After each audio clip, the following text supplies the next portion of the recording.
In Lesson 3 of this module, I'll talk about word choice. There are so many ways to make a point or describe an event or express an opinion. Your choice of words will affect the reader's ability to understand your meaning, feel that you understand their position, and to see you as an intelligent professional. I will talk about colloquialisms and non-standard language, use of contractions, and some commonly misused or inappropriately used words. I'll also address the use of industry-specific jargon and acronyms, as well as the importance of high-impact words.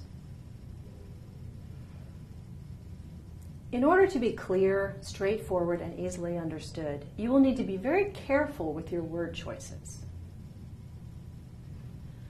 First, avoid non-standard vocabulary and colloquialisms. Colloquialisms tend to be regionally based and therefore might not be familiar to a reader from a different part of the country or a different country. Some of these examples are English colloquialisms, which many Americans would find quite confusing, just as some of the American colloquialisms would be confusing to an English reader. Also, use of colloquialisms tends to make the tone of the document a bit too familiar, a bit too casual, or even unprofessional.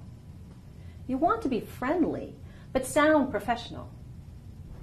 Take particular care about colloquialisms that are just common language in certain areas, such as saying could've or coulda instead of could have, or a whole nother issue instead of a whole other issue or another issue.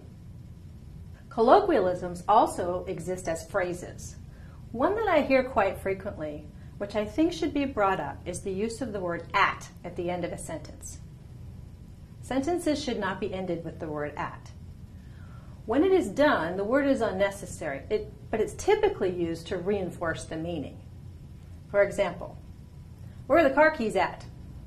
Should be, where are the car keys?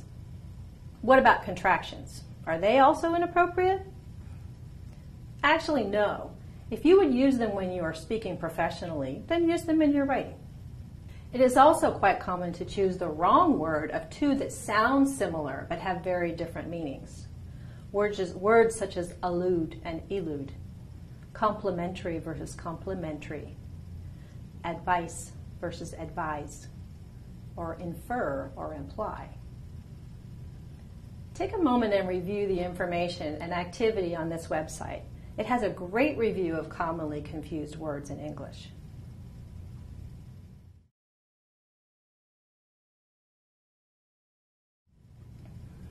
It is wise to avoid acronyms. They do serve a purpose, but in proposals, reports, and memos, you do not want any reader to be unsure of the meaning of a word or an acronym. While an acronym might be quite familiar to you, you just don't know if it will be familiar to all potential readers. I mentioned in an earlier lecture that jargon is best not used in business documents. In this case, when I refer to jargon, I'm referring to words and phrases that are unique to the company or the industry. You just don't want to take any chances that a reader won't be familiar with a term. For example, if you have a Ryobi 3302M two-color offset press that is used in your production facility, and the employees typically refer to it as the 3302, you'll need to be more clear about what you are referring to when you write about the machine. You might refer to it as the Ryobi offset press machine, or if it's the only press machine, say simply the in-house press machine. If you must use jargon, explain it.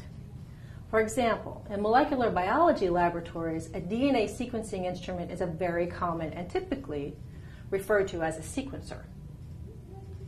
If you're writing for a broad audience, though, you would need to explain what a sequencer is within the document, either in a separate paragraph or in a glossary. As you're choosing your words, choose words that are strong and impactful, but retain the true meaning of what you want to say. Doing so doesn't limit your ability to write simply. In fact, the use of high-impact words allows for a more straightforward sentence structure. Avoid simplistic modifiers such as like, kind of, very, and awesome, and use instead a high-impact word. For example, The machinery we saw on the tour of the manufacturing facility was really amazing. Instead, you might say, the machinery we saw on the tour of the manufacturing facility was the latest computer-controlled technology and highly efficient. Please note that sometimes use of more impactful words does add words to the sentence. This is because clarity trumps brevity. While we strive to be to the point and straightforward, sometimes we need to add words for clarity. We will discuss editing extensively in Module 4, but I wanted to point out that changing words to high-impact words is an important component of the editing process. Now, a few general suggestions about word choice. First, don't use multiple words when you can use one, and stick to idiomatic English. Don't drop articles such as the, and, this, or cut out the word that. Remove words that aren't performing a real function. Here are some suggestions. Delete prepositions that aren't necessary.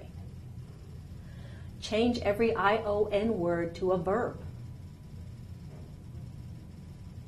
Replace is, as, are, was, and were with stronger verbs. Change was hanging to hung, is indicative of to indicates.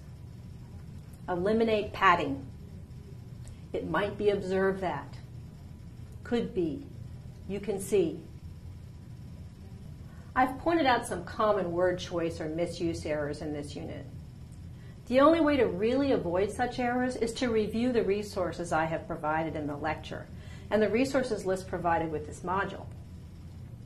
Some errors are so common or have been made by so many for so long that we don't even recognize them as errors.